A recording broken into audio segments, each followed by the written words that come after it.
After the rise of medieval Christianity, divine law and the will of God became another source of supreme authority. Natural law did not disappear, but deeply integrated with divine law. Augustine placed secular order under eternal divine law, while recognizing natural law as the reflection of divine law in human society. Thomas Aquinas, in the Summa Theologica, constructed a complete hierarchy of law. Eternal law, divine reason, doubt natural law, rational participation in eternal law, doubt human law specific. Rules of secular society. Natural law stood as the central link between divine and human law. No secular monarch, however exalted, could violate divine and natural law or act against universal justice and the common good. Positive law, contrary to natural law, lost legal validity, and the people owed no obedience to it. Western scholars including R.W. and A.J. Carlyle medieval political theory, Ernest Barker Greek political theory, and Wolfgang Friedman legal theory unanimously confirm that the Western tradition of the king under law emerged from the long convergence of logos, reason, natural justice, and divine sanctity. Natural law, as the core thread from antiquity to the Middle Ages, fused philosophical rationality, Roman jurisprudence, and religious sanctity through Greek origins, Stoic systematization, Ciceronian formulation, Roman institutionalization, and medieval theological integration. IT's core lay in the existence of an ultimate law that preceded, transcended, and stood above royal power. This natural law-centered intellectual structure provided the full ideological and value precondition for the 1215 Magna Carta. 第二节1215年大宪章，从贵族契约到宪制里程碑，王在法下的制度化奠基。Section R, the 1215 Magna Carta, from aristocratic compact to constitutional milestone. Institutional foundations of the king under law, the Magna Carta agreed between King John of England and his nobles in 1215, was no ordinary political compromise. It marked the landmark moment when Western natural law tradition descended from abstract idea to institutional constraint. Inheriting Greek logos, Stoic, universal reason, Ciceronian formulation, Roman legal spirit, and medieval fusion of divine and customary law, it embodied a civilizational achievement accumulated over millennia. Synthesizing natural law, divine law, ancient custom, and aristocratic rights, it systematically established for the first time in written compact the constitutional principles. The king may not act outside law. Taxation requires common consent, and power is bound by due process. IT stands as an immortal classic translating natural law into binding positive rules in the history of limited government. Of its Locusan clauses, the core spirit was clear and unyielding.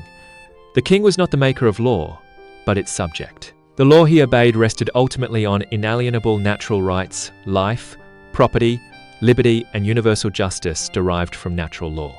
Royal power was not unlimited, but finite, constrained by ancient custom, common rights, and due process. These boundaries express natural law's fundamental limitation on secular authority. Key articles forbade arbitrary taxation, imprisonment, and dispossession.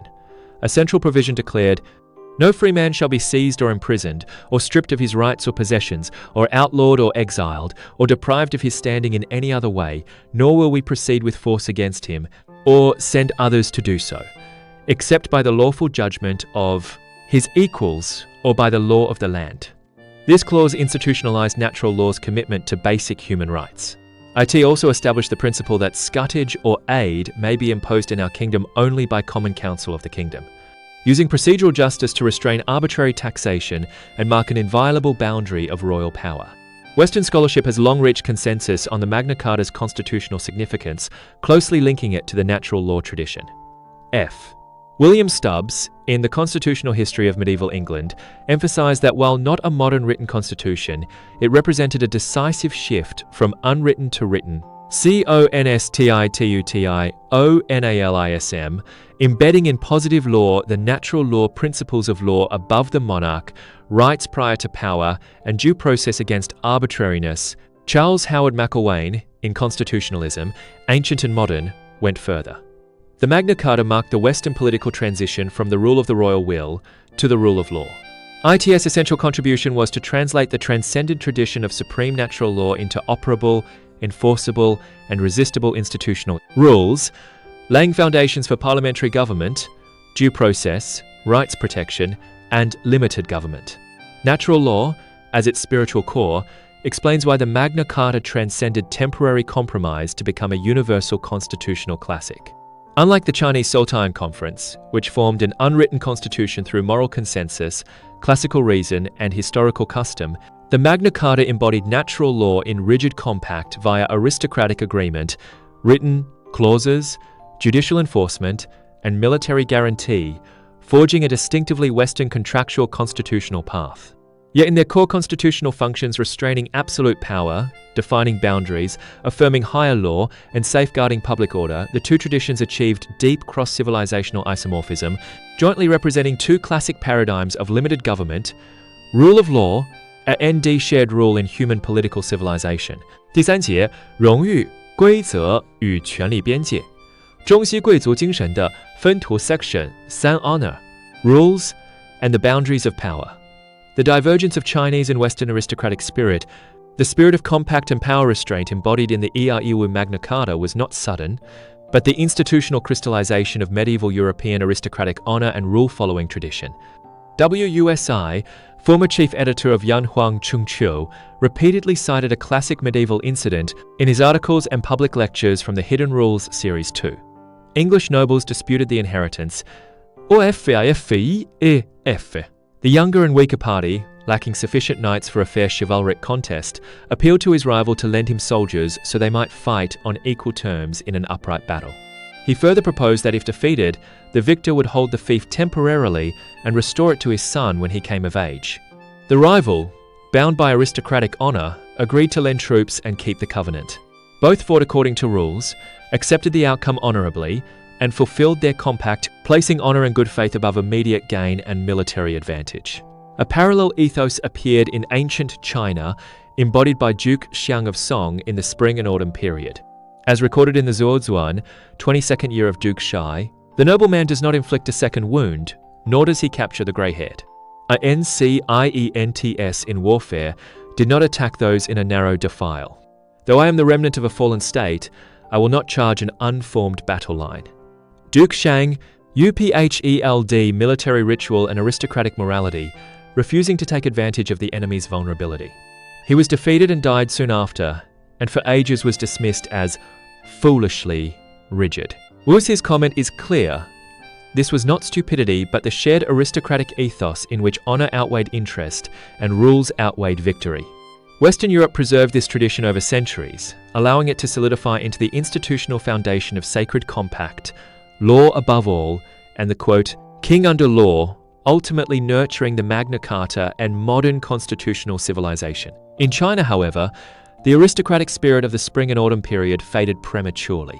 The morality and rules represented by Duke Xiang were replaced by utilitarianism and political scheming. Power restraint relied more on internal morality and public discourse, lacking rigid covenants and institutional guarantees. The divergent choices of the two civilizations regarding power, rules, and honor profoundly shaped their subsequent political trajectories. Sources: Wu Si, We Need a Revolution of Honor, Yanhuang Chungqiu. Public lectures from the Hidden Rules series, transcripts from the Unirule Institute and University Talks, related discussions in blood compensation law. The quotation from Duke Xiang of Song is from the Zuozuan 22nd year of Duke Shi. 第六章，中国最高权威的双重支柱，圣贤义理与祖宗之法。Chapter 6, The Dual Pillars of Supreme Authority in China, Sage Moral Principles and Ancestral. Institution. 第一节，三代奠基，天命、德理与公共义理的起源。Section 1, Founding in the Three Dynasties, The Mandate of Heaven, Virtue Ritual, and the origins of public morality. Traditional Chinese political civilization did not ground ultimate authority in personal divine law or natural law. Yet within its own civilizational framework, it developed an equally powerful system of public authority transcending secular monarchy. Its core lay not in written statutes, but in heavenly principle, tenli, moral duty, public discourse, and historical constitution. This order, continuous from the three dynasties onward, served as the fundamental norm restraining royal power, defining legitimacy, and sustaining the political community.